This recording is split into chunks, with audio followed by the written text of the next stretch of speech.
Olá, meu amigo, minha amiga, você está no Portal do José e hoje é um programa muito bacana, um programa muito especial. Aliás, vamos fazer 2 programas logo, esse é o programa número 1.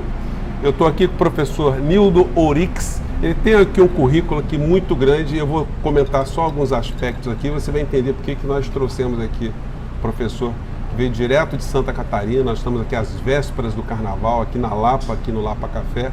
Você não está vendo, mas passa gente aqui toda hora fantasiado aqui. Mas a gente não para, a gente tem aqui o propósito de sempre jogar luz sobre uma série de problemas brasileiros, problemas do mundo. Eu tenho certeza que você vai gostar do nosso programa de hoje, se você não conhece. O professor Nildo Oryx, ele é professor da Universidade Federal de Santa Catarina, mas também tem formação no México, Venezuela, Argentina e rodou por esse mundo todo. Itália, vários países da Europa, enfim. Portanto, uma pessoa bastante qualificada para conversar com a gente aqui. Eu vou fazer uma perguntinha muito fácil para o professor para começar o nosso programa. Professor, o que é o Brasil? José, primeiro um prazer estar aqui, conhecê-lo pessoalmente, participar do Portal do José e muito melhor aqui na Lapa, né? Deixa eu fazer uma breve nota biográfica, além do meu currículo. Sim. Eu, quando me formei lá na Federal de Santa Catarina, meu primeiro emprego foi aqui no Rio de Janeiro, na Fundação Escola de Serviço Público, em 1985, no primeiro governo do engenheiro Leonel de Moura Brizola. E aqui na Lapa, conhecer o Lapa Café. E eu trabalhei no núcleo de terras, no governo Brizola também. Coincidência então, coincidência. Nossa. Então eu defendia lá, tempo que não era muito conhecido, sem terra, né? Isso. Não era uma coisa muito fácil, não. Para o Brizola, o sem terra era uma causa conhecida. É. E, olha, o Brasil é uma possibilidade. É uma nação subdesenvolvida, dependente, submetida a uma dominação imperialista, cujo epicentro naturalmente são os Estados Unidos, e é, portanto, nesse contexto, uma nação inconclusa.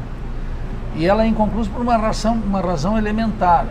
As classes dominantes no Brasil não são só asquerosas do ponto de vista moral, mas elas são incapazes de completar a nação. Então, para o Brasil se transformar numa nação soberana, com conhecimento pleno do seu território, com apropriação completa da riqueza que é aqui produzida e drenada para fora, isso tem que ser uma tarefa das classes subalternas, dos trabalhadores, e é aquilo que nós, resgatando uma tradição, chamamos a Revolução Brasileira. Então o Brasil é uma nação inconclusa e para afirmar-se como nação efetivamente soberana, tem que realizar uma Revolução Brasileira. Tal como a França fez a Revolução Burguesa, como os ingleses fizeram a Revolução Gloriosa, que naturalmente com orgulho nacionalista desmedido, tal como os Estados Unidos professam o orgulho na Revolução Americana, tal como os cubanos defendem a Revolução Cubana, os chineses defendem a Revolução Chinesa já com revoluções socialistas. Nós temos que realizar a Revolução Brasileira, para que o Brasil elimine essa incompletude, que é uma incompletude do ponto de vista do Estado, da segurança, do controle do território, da miséria absoluta do seu povo, da dependência, da violência e de todos os males que nos afligem muito diretamente. Pois é, professor, mas a expressão revolução, ela causa muito alarme nas pessoas. Até as pessoas das camadas mais simples, você usa o vocábulo revolução, parece alguma coisa que vai quebrar a vida dessa pessoa, vai tumultuar. Enfim, o termo ele tem muitas incompreensões. Qual é a tua visão de revolução? A minha visão de revolução é uma visão clássica, que significa a emergência do povo como protagonista da política. Então você usou uma expressão, né? A revolução quebra as pessoas. Não, o que está quebrando as pessoas é precisamente o desenvolvimento do capitalismo na sua modalidade dependente, subdesenvolvida, e agora, José, na sua modalidade rentística. Se observe, quando eu vim aqui para o Rio de Janeiro estudar, economista recém-formado, todo projeto de economista dos estudantes era trabalhar numa indústria. Veja o contraste, quer dizer, hoje, segundo os dados do IBGE do ano passado, são 50% da população economicamente ativa do Brasil ganham até R$500. Eu estou falando isso equivale a 55, 56 milhões de brasileiros que ganham até R$500. 90% dos brasileiros, da população economicamente ativa, ganha até 3 salários mínimos. E nós temos hoje uma taxa de desemprego gigantesca e 5 milhões de brasileiros desalentados, quer dizer, que nem buscam emprego. Quer dizer, o sistema capitalista reservou para os brasileiros uma vida de indigência, de miséria, de subserviência e de sem nenhuma possibilidade no futuro. A revolução, ela, portanto, é a emergência dessa grande massa que só é convocada para participar da política de maneira cosmética nas eleições. A cada 8 anos o brasileiro vota para senador, que é um escândalo. Nós defendemos, por exemplo, na Revolução Brasileira, a extinção do Senado e a constituição de um Congresso unicameral. Acabar com o Senado. O Senado, o povo do Rio de Janeiro vota para um sujeito aqui, ele fica 6 anos sacaneando o povo, votando emenda, tirando direitos, suprimindo conquistas sociais, e no último ano ele aparece simpatiquinho para apresentar nas eleições de novo. Então, a revolução, ela é um ato de violência e também de consciência da maioria do povo brasileiro de que ela pode ter um futuro para si e para os seus, controlado por nós mesmos.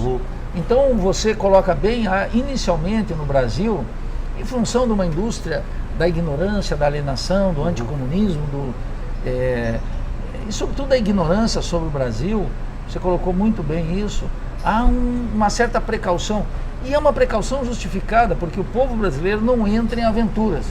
Mas isso não quer dizer que ele não assuma uma revolução.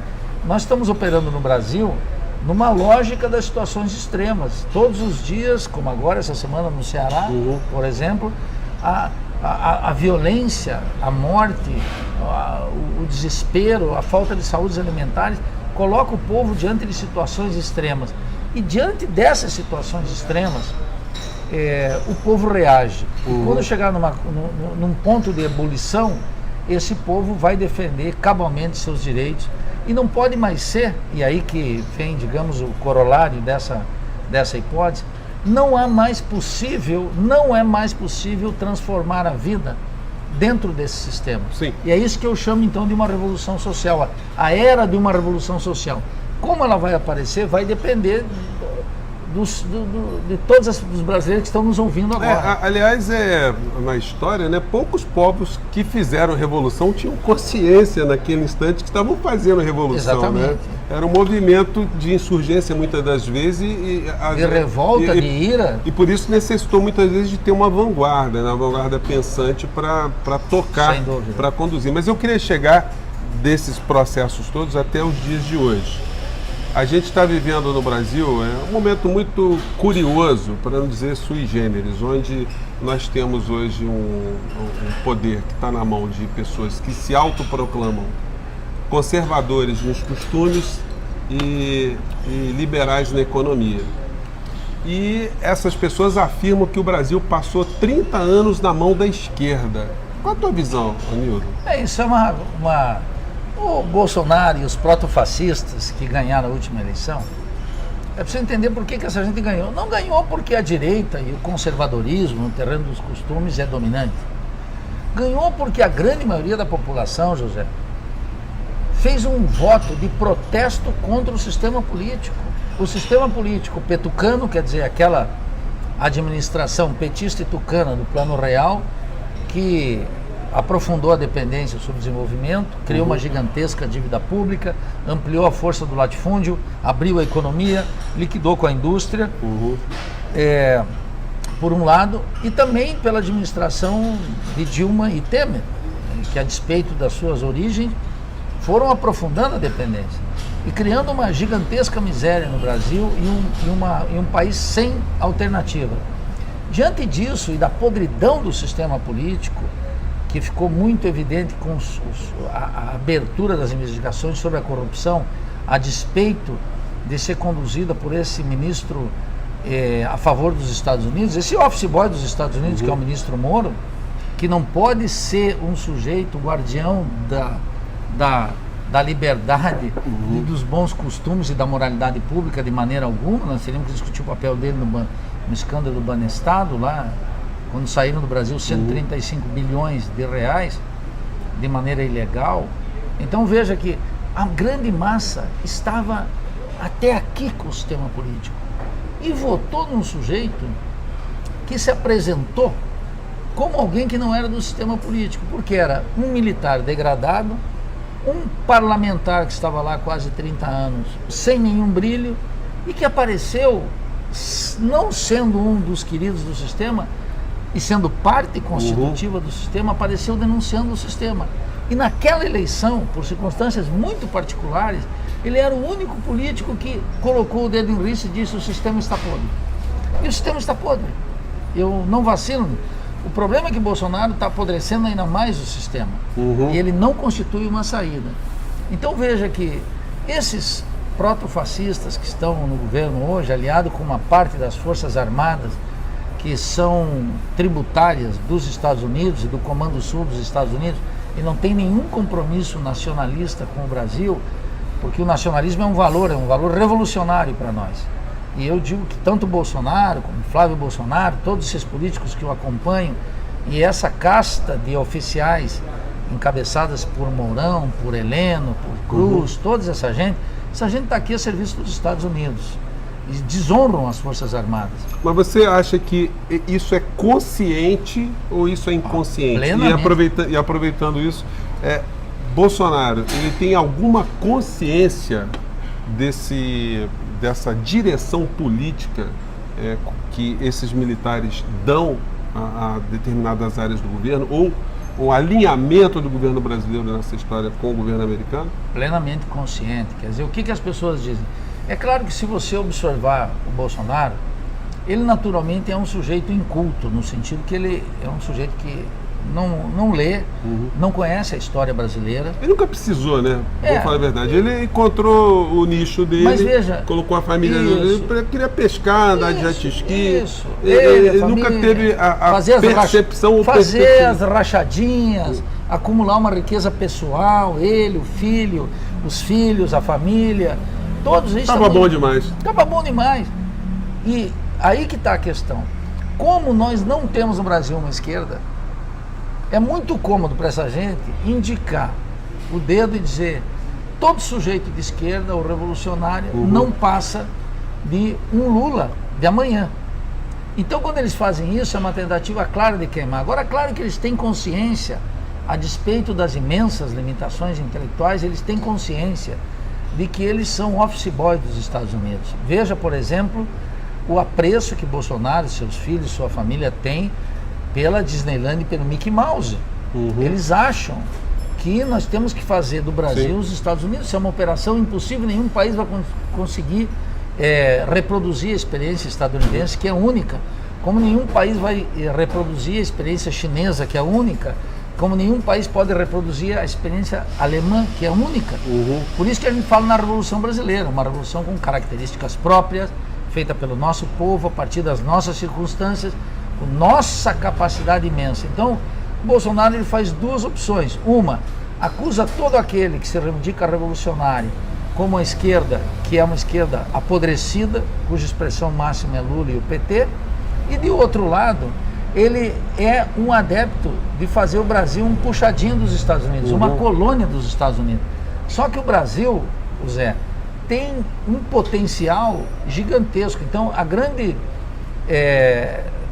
camuflagem que faz o Bolsonaro é que ele exalta o potencial brasileiro e, ao mesmo tempo, ele castra esse potencial na medida em que ele abre para as multinacionais, que ele segue todas as determinações do Fundo Monetário Internacional, que ele não tem uma política externa independente, ele precisa dar ordens do Comando Sul dos Estados Unidos, que a doutrina militar ele está importando dos Estados Unidos, que é uma doutrina de segurança nacional dos Estados Unidos, que ele não tem o controle do solo e do subsolo brasileiro, que ele faz um programa ultraliberal que aprofunda a desigualdade e elimina a soberania. Então ele é uma fraude que lentamente o Brasil está descobrindo, cada coisa no seu tempo. Eu não me angustio, Zé, embora seja muito preocupante a situação. Muito obrigado. Muito preocupante a situação. Mas está nascendo entre nós, José, Uma esquerda que eu reivindico, que afirma claramente que é uma esquerda de caráter revolucionário, que entende a história brasileira, que entende o grau de rebeldia e iracúndia do povo brasileiro e que mais cedo do que tarde vai mostrar os seus dentes contra aqueles que nos oprimem. Pois é, Nildo, o ex-ministro Zé Dirceu, essa semana ele publicou um texto onde ele faz um certo alerta, ou ele tem uma preocupação que estaria em curso também um movimento golpista, enfim. No entanto, eu não consigo enxergar, Nildo, quem teria interesse numa quebra institucional, uma vez que o jogo está sendo jogado por eles. É diferente de 1964, onde você tinha uma perspectiva de um presidente nacionalista, que estava implementando algumas reformas, e aquilo ficou, naquele contexto da Guerra Fria, como sendo uma ameaça, de fato, à hegemonia norte-americana, aos interesses econômicos deles. Perfeito. Hoje, não vejo esse cenário, então, não me parece assim muito acertada, pelo menos dentro dessa conjuntura, que a gente tivesse a iminência de ter uma quebra institucional, um golpe, militares querendo tomar o poder de outros militares, né? Existe um bloco monolítico? Como é que você vê essa história toda? Bem, você está colocando a questão central da conjuntura brasileira. Qual é a questão? Você recordou bem. Por que nós tivemos um golpe em 64? Porque o governo João Goulart era um governo reformista. Não podemos nunca esquecer que o governo João Goulart é derrubado por um golpe cívico-militar coordenado pela Embaixada de Washington, quando ele assina o decreto da reforma agrária. E ele tinha uma lei da remessa de lucros, e ele estava fazendo uma reforma universitária, preconizava uma reforma bancária, uma reforma agrária, uma reforma urbana. Era um governo que tinha duas virtudes extraordinárias: um programa de reformas e, ao mesmo tempo, convocava o povo para as grandes participações. Aqui no Rio de Janeiro. O Rio de Janeiro era o tambor do Brasil naquela época, não é? Então, agora, ele não vinculou essas reformas com a Revolução Brasileira. Daí seu fracasso. E agora você observa bem. Tudo que a classe dominante quer, ela está fazendo. Ela eliminou a consolidação das leis do trabalho e aprofundou a superexploração da força de trabalho no Brasil. Ela fez uma reforma profunda da Previdência, que condena milhões à falta de saúde, à indigência e à velhice abandonada. E ela continua fazendo um conjunto de reformas no Estado, na economia, na cultura e nas classes sociais, que favorece a classe dominante. E mais importante ainda, José, eles não encontram uma oposição guerrilheira, forte, com clareza de propósito, disposta a ir até o fundo e até o fim contra esse projeto. De tal maneira que cabe a tua pergunta dizer, bom, se está indo tudo bem, por que razão alguém gostaria de armar um golpe? Porque o sistema político já não funciona mais para as classes dominantes.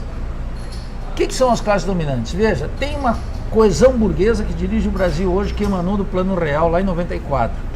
Os latifundiários, os grandes fazendeiros, os grandes comerciantes, porque o pequeno comerciante está desaparecendo, o setor industrial vinculado às multinacionais que cresce e o setor industrial nacional que desaparece, coordenado pelos banqueiros. Essa coesão burguesa, ela agora precisa redefinir o sistema político. Ela já tem tudo sob controle. O poder midiático a favor dela, basta ver o apoio que os monopólios de comunicação, encabeçado pela Globo, dão para o Paulo Guedes e para o programa ultraliberal. Eles conseguiram fazer todas as reformas, estão internacionalizando o país a tal ponto que o Brasil importa, em média, 20, 22 bilhões de dólares anuais em compra e aluguel de máquinas e equipamentos, mas os bens intermediários da indústria, todos precisam ser comprados lá fora. E precisa, portanto, o dólar passa a ser o preço mais importante para muita gente.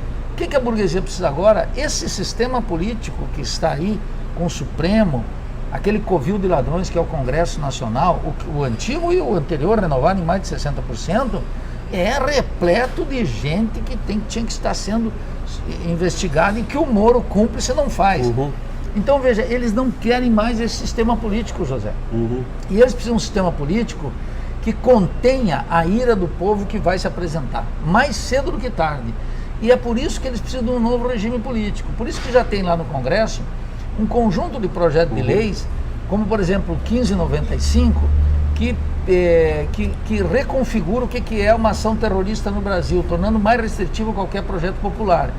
Tem lá um projeto de lei que permite que os órgãos de segurança acessem o teu celular, peguem todas as tuas fotos, todas as tuas informações, sem passar por um tribunal e por uma ordem judicial. Sim. Então estão montando um estado policial que é de controle total. Controle porque se a população está apática, se os partidos de oposição são dóceis, se limitam a protestar no Congresso. Porque mais cedo ou tarde haverá uma grande explosão social no Brasil. E nós vamos precisar de uma vanguarda. Que vanguarda?